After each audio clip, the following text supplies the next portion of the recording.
It's the most wonderful time of the year. Yeah, that's right. I'm talking about the NBA playoffs. Celtics take on the Hawks. The 2 seed takes on the 7 seed. Celtics swept the Hawks in the regular season series 3-0.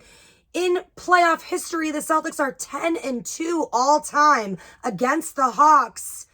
And the Celtics picked up right where they left off. They won this game 112-99. This was the third time all year that the Hawks have been held under 100 points. The last game that they were held under 100 points was back in December 7th. The largest lead that the Celtics had was 32. They kind of lost it midway through the third and going into the fourth quarter. The Hawks actually cut the 32-point deficit to 13. Celtics managed to pull it together and get the win. They need to stop playing down to that competition level and getting bored throughout games. You got to just put your foot on the pedal and keep pressing down. Do not let up. We are now in NBA playoff mode.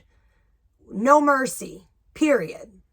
I was so fortunate and lucky to go to this game. I honestly had no hope that I was even going to this game because I did have to work, and my boss, MVP, he gives me tickets to go. So I went to the game and then worked the post game. It was awesome. I was so thankful. Made my day, made my year. And I'm glad I was in the building for game 1 of the NBA playoffs, round 1 for the Celtics. The Celtics were leading by 30 at the half, and they are now 27-0 when leading by 20 or more points at half. The Hawks were struggling. They only had one made 3-point shot out of 16. They ended the night 5 of 29, only shooting 17% from 3.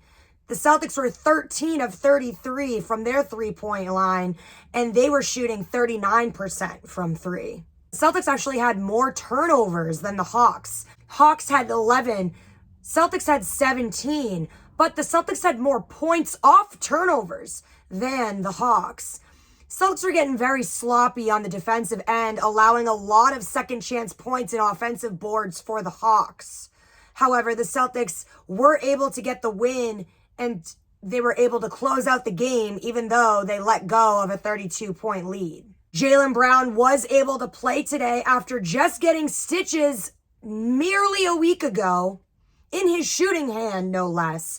I thought that the conservative thing to do, especially because we're playing the Hawks, was to let him rest a little bit longer and maybe even hold him off until the third game. But JB did get the start, and he was actually the leading scorer tonight, making a statement. 29 points and 12 rebounds. A nice double-double to start the playoffs right. Tatum also had a double-double of his own. 25 points and 11 rebounds. Tatum is the 4th player in NBA history to have 50 20-point or more playoff games before turning 26, and that's because he's forever 19. The other 3 players are LeBron James, Kobe Bryant, and KD. White had a great game. He was flirting with the triple-double there, but ran out of time. He had 24 points, 5 rebounds, and 7 assists and 2 blocks. Rob had 12 points and 8 rebounds. He actually came off the bench. He was not in the starting 5. I think that because he came off the bench so much this regular season, Joe believes that he is a better asset off the bench in the second rotation, and he wants to keep Derek White as a starter. So I'm okay with that decision. But obviously, I love when Rob starts, when it's a double big start and it's Horford and Rob. So I'm down for whatever. Whatever is going to give us a win, that's what I want. Smart almost got a triple-double as well. He had 11 points, 7 rebounds, 7 assists, 3 steals, and 2 blocks. The Celtics managed to hold Trae Young to only 16 points. It was actually DeJounte Murray who was their leading scorer with 24 points, 8 rebounds, and 6 assists. I thought that they would do a gentleman's sweep. I'm not quite sure now that I saw how this game played out, what's going to happen, if it's just going to be a straight sweep or if it's going to be a gentleman's sweep. Seeing how the Celtics kind of let the 32-point lead dwindle away worries me. That's when I said, okay, if they drop a game, it's because they're making mental mistakes and they're getting too comfortable or lazy. So that might happen on the road in Atlanta. I'm not sure. Game 2 will be Tuesday in the TD Garden, and then they go on the road for games 3 and 4.